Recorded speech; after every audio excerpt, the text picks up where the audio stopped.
ஆனா ஈசா அலைஹிஸ்ஸலாம் இல்ல. ஈசா அலைஹிஸ்ஸலாம் அவர்களை தன்னளவில் உயர்த்தி கொண்டு இன்னைக்கு வரைக்கும் என்ன செய்யறாரு, உயிரோட இருக்கிறாரு. இது முஸ்லிம்கள் அனைவருடைய நம்பிக்கை. காதியானிகள் என்று சொல்லக்கூடிய ஒரு வழிகட்ட இஸ்லாத்தை விட்டு வெளியேறி அந்த கூட்டத்தை தவிர மற்ற அனைவருடைய நம்பிக்கை என்ன? ஈசா அலைஹிஸ்ஸலாம் அவர்களை அல்லாஹ் தன்னளவில் உயர்த்தி கொண்டான். கியாமத் நாள்ல அவர் வருவார், கியாமத் நாளுடைய அடையாளமாக இருக்கிறார் என்பது நம்ம நம்பிக்கை. அப்ப இன்னைக்கு வரைக்கும் ஈசா அலைஹிஸ்ஸலாம் அவர்கள் உயிரோடு இருக்கிறார்கள். நம்ம கூப்பிட அவர் விளங்குமா? விளங்காது. நம்ம கேட்கறது அவருக்கு தெரியுமா? தெரியாது. நம்ம ஆளுக்கு யாராவது அவர்கிட்ட கேட்டிருக்கிறாங்களா? செத்து போன அவுலியாக்கள்ங்கிற பேர்ல செத்து போன அவர்கிட்ட கேட்கறீங்களா? ஈசா அலைஹிஸ்ஸலாம் அவர்கள் யாரையும் கேட்டிருக்கீங்களா? ஈசா அலைஹிஸ்ஸலாம் அதை கேட்டா சிறுக்குன்னு சொல்லிடுறாங்க, நல்லா தெளிவா சொல்லிடுறாங்க. கேட்கக்கூடாது, ஈசா அலைஹிஸ்ஸலாம் அதை கேட்கக்கூடாது. ஏன்ப்பா? அல்ல, அவங்க கடவுள் ஆகிட்டாங்க. அவன் கடவுள் ஆகிட்டு போற, நீ நபியா தானே வச்சிருந்த, நம்ம நபியா தானே நம்பிக்கிட்டு இருக்கிறோம். இல்ல, அவரை கேட்கக்கூடாது, சிறுக்கு, அது காப்பீரு, அவர்கள்லாம் காப்பீரு அப்படின்ட்டு அவங்க மேல பழிய போட்டுறாங்க. யாரு? கிறிஸ்தவர்கள் மேல. ஈசா அலைஹிஸ்ஸலாம் அவர்களை அவன் வணங்குறான். அவர் பிள்ளையை கேட்டா பிள்ளையை கொடுப்பார்னு அவன் நம்புறான். ரிஸ்க் கேட்டா ரிஸ்க் கொடுப்பார்னு அவன் நம்புறான். தேவையை நிறைவேற்றுவார் நம்ம நம்புறான். நம்மளுடைய பார்வையில் என்ன? அவர் உயிரோடு இருக்கிறார். அவன் அல்லாஹ்னு சொன்னது மட்டும் இல்ல, அவன் அல்லாஹ்னு சொல்லல, அல்லாஹ்வுடைய மகன் சொன்னான். அது மட்டும் இல்ல, அவன் காபீரு. அதன் மூலமாக அவருடைய எல்லா உதவியும் தேடி எல்லாம் தருவான்னு நம்புறான்ல, அதனாலயும் அவன் காபீர் தான். ஆனா நீ நபின்னு தானே நம்புற. நீ யார அட்ரஸ் இல்லாத ஆட்கள் எல்லாம் கேட்கறீல? நீ என்னைக்காவது ஈசா அலைஹிஸ்ஸலாத்தை கூப்பிட்டு கேட்டிருக்கிறியா? உன் உலமாக்கள்ல யாராவது சொல்லி தந்திருக்கிறாங்களா? அவர்கிட்டையும் கேட்கக்கூடாது என்பது வேற. அவர்கிட்ட கேட்டாலும் சிறுக்குதான், தெரியாது. கேட்டா அவருக்கு விளங்க விளங்காது. எப்படி விளங்காது என்றால், நாளைக்கு மறுமையில் அல்லாஹ் எழுப்பி விசாரிக்கக்கூடிய நேரத்தில் ஈசா அலைஹிஸ்ஸலாம் அவரை கூப்பிட்டு கேட்கிறான், அல்லாஹ்வை விட்டு விட்டு உன்னையும் உன்னுடைய தாயாரையும் நீ தான் வணங்க வேண்டும் என்று அந்த மக்களுக்கு சொன்னியா அப்படின்னு அல்லாஹ் கேட்பான்.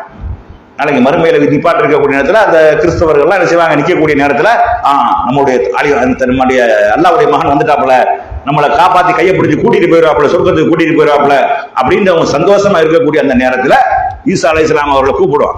யா ஈசா இப்னு மரியம், மரியமுடைய மகன் ஈசாவே அப்படின்னு கூப்பிடு. அன்த குன்த லின்னாசி, நீ தான் இந்த மக்களுக்கு கட்டளை இட்டீரா, இந்த மக்களுக்கு சொன்னீரா உன்னையும் உன்னுடைய தாயாரையும் வணங்க வேண்டும் என்று, அல்லாஹ்வை விட்டு விட்டு வணங்க வேண்டும் என்று நீ தான் சொன்னியா அப்படின்னு எல்லாம் கேட்பான்.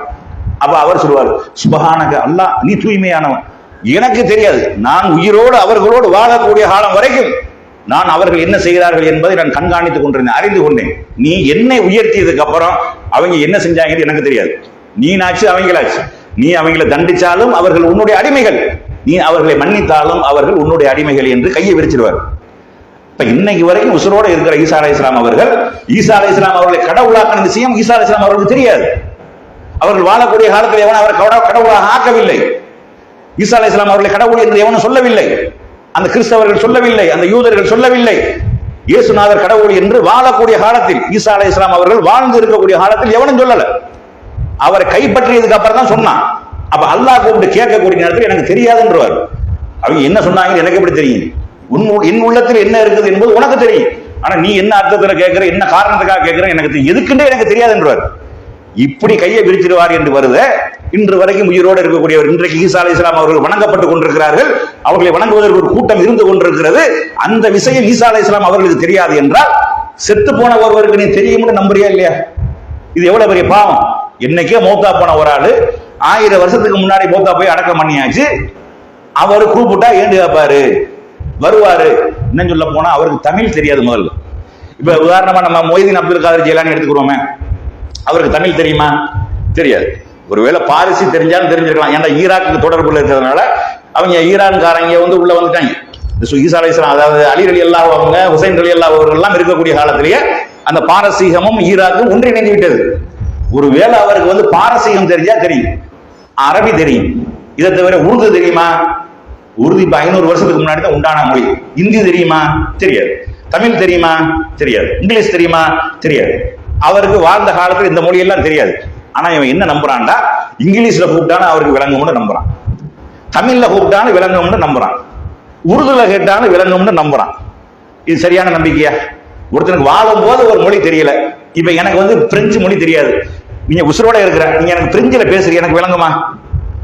என்ன கேட்கறீங்க எனக்கு தெரியுமா? தெரியாது. ஏன்? அந்த மொழியே எனக்கு தெரியாது. எனக்கு மொழியே தெரியாமல் இருக்கும் பொழுது நீங்க இந்த பிரெஞ்சுல பேசினா எனக்கு தெரியுமா? தெரியாது. அப்ப செத்து போனதுக்கு அப்புறம் எனக்கு தெரியுமா பிரெஞ்சு தெரியுமா?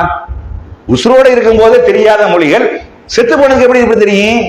முதல்ல மரணம் முதல்ல என்னன்னு விளைக்கிறீங்க. இஸ்லாத்தை பொறுத்த அளவுக்கு மரணம் அப்படின்னா என்ன அப்படிங்கிறத நபி ஸல்லல்லாஹு அலைஹி வஸல்லம் அவங்க அழகா ரத்தின சுருக்கமாக தெளிவா சொல்றாங்க. இதா மாத்தல் இன்சான், இன் கத்தக அன்பு அமலுஹு. ஒரு மனிதன் மரணித்து விட்டான் என்றால், இதுக்கு ரசூலுல்லாஹ் சொல்றாங்க, மரணம்னா என்னங்கிறது அழகான ஒரு டெஃபினேஷன், வேற எவனும் சொல்ல தேவையில்லை. வேற எவனும் இதுக்கு விளக்கம் வலிஞ்சு கிழிஞ்சு எவனும் எந்த விளக்கம் கொடுக்க தேவையில்லை. இந்த ஒரு ஹதீஸை நீங்க மனசுல வச்சுக்கிறீங்க. இதா மாத்தல் இன்சான் இன் கத்தக அன்பு அமலுஹு. ஒரு மனிதன் மரணித்து விட்டானேயானால் அவனுடைய அனைத்து செயல்பாடுகளும் துண்டிக்கப்பட்டு விடுங்கிறாங்க. பார்க்க முடியுமாண்டா முடியாது, கேட்க முடியுமாண்டா முடியாது, பேச முடியுமாண்டா முடியாது, சுவாசிக்க முடியுமாண்டா முடியாது, இதயம் துடிக்குமா என்றால் துடிக்காது, பிடிக்க முடியுமா என்றால் முடியாது, நடக்க முடியுமா என்றால் முடியாது. எந்த ஒரு செயலும் செயல்படாது, எந்த ஒரு உறுப்பும் இயங்காது. இதுக்கு பேர் தான் மரணம். மரணம்னா உயிர் மட்டும் வெளியாக்கப்படும், உயிர் கைப்பற்றப்படும், உடல்ல எந்த இயக்கமும் இருக்காது. இதுக்கு பேர் தான் மரணம்ங்கிறது. மரணித்து விட்டாரே ஆனால் அவனால் இயங்க முடியாது, கேட்க முடியாது, பார்க்க முடியாது, பேச முடியாது, சுவாசிக்க முடியாது, சிந்திக்க முடியாது, எந்த ஒன்றும் நடக்காது. இதுதான் மரணம் என்று இஸ்லாம் நமக்கு சொல்லி இருக்கக்கூடிய நேரத்தில் மரணித்து விட்டவர் கேட்பார் நம்புறது எப்படி நம்புறது? எப்படி கேட்க முடியும்? கேட்க முடியுமா? எப்படி முடியும்? சரி, அது போக இன்னொன்னு என்னன்னா, ஒரு மனிதர் மௌத்தா போயிட்டார், அவர் மண்ணுக்குள்ள போட்டு புதைச்சிட்டோம். புதைச்சதுக்கு அப்புறம் பேசுறது உள்ளக்க போகுமா? பேசுறது விளங்குறாங்க, முதல்ல காற்று வேணும். காற்று இல்லை என்றால் அந்த ஓசை வெளியாகாது. காற்றினுடைய அலைவரிசையின் மூலமாக தான் நாம் பேசக்கூடிய பேச்சுகள் அடுத்தவர்களுக்கு கடத்தப்படுகிறது, செவியினுடைய பறையில போய் தட்டப்படுகிறது. காற்றில் இட ஒரு கண்ணாடி கூண்டுக்குள்ள நின்று என்ன கத்து கத்தினாலும் வெளியே கேட்காது. வெளியே அங்கிட்டு திரும்பி நின்று கொண்டு என்ன கத்து கத்தினாலும் அவனுக்கு போய் சேராது. ஏன் சேராது? காத்து கிடையாது. அப்ப மண்ணலி போட்டு மூடினதுக்கு அப்புறம் ஒருத்தன் கேட்கறான் அப்படின்னு நம்புறது எவ்வளவு பெரிய பைத்தியக்காரத்தனம். இதனாலதான் அல்லாஹ் குர்ஆன் சொல்லிடுறான், செத்து போனவர்கள் நபியை உங்களால் கேட்க செய்ய முடியாது. செத்து போயிட்ட உசுரோட இருக்கும்போது நீ கேட்க செய்யலாம், நீ சொல்றதை விளங்க வைக்கலாம், அல்லாஹ் நாடினா உள்ளத்துல ஒன்று போய் சேர்ப்பான். செத்து போயிட்டாங்கன்னா கேட்க முடியாது. இன்னகலா துஸ்மியுல் மௌத்தா, நபியே நீங்கள் இறந்தவர்களை செவியேற்க செய்ய முடியாது அப்படின்னு ஒரு வசனத்துல சொல்றான். வமா அன்த பி முஸ்மியின் மன்ஃபில் குபூர், சமாதிகளில் உள்ளவர்களையும் செவியேற்க செய்ய முடியாது.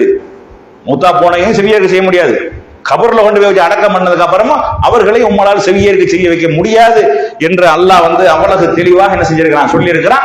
ஆனா இன்னைக்கு இறந்து போனவர்கள், செத்து போனவர்கள் கேட்கிறார்கள், பார்க்கிறார்கள், நமக்கு தருகிறார்கள், நம்மளுக்கு பிள்ளையா அவர்கள் தான் தருகிறார்கள், நம்மளுக்கு குட்டி அவர்கள் தான் தருகிறார்கள், ரிஸ்க் அவர்கள் தான் தருகிறார்கள் என்று இந்த மக்கள் நம்பி தர்கா தலங்கள் சென்று ஈமானை இழந்து இஸ்லாத்தை விட்டு வெளியேறக்கூடிய காரியங்களில் ஈடுபட்டுக் கொண்டிருக்கிறார்கள். இந்த மாதிரியான ஈமானை விட்டு வெளியேறக்கூடிய காரியத்திலிருந்து முற்றிலுமாக தவிர்த்து முழுக்க முழுக்க அல்லாஹ்வை நம்பி, அல்லாஹ்வை எப்படி நம்ப வேண்டும் என்றால், என்ன ஒன்று நடந்தாலும் அல்லாஹ் தான், அல்லாஹ்வை தவிர எந்த ஒன்றும் கிடையாது, அவன் நாடியதான் நடக்கும். குல் நபி நீங்க சொல்லுங்கள், என் இறைவன் எனக்கு எதை நாடி விட்டானோ அதை தவிர வேற எதுவும் என்னை அணுகாது என்று சொல்லுங்கள் என்ற அளவுக்கு இந்த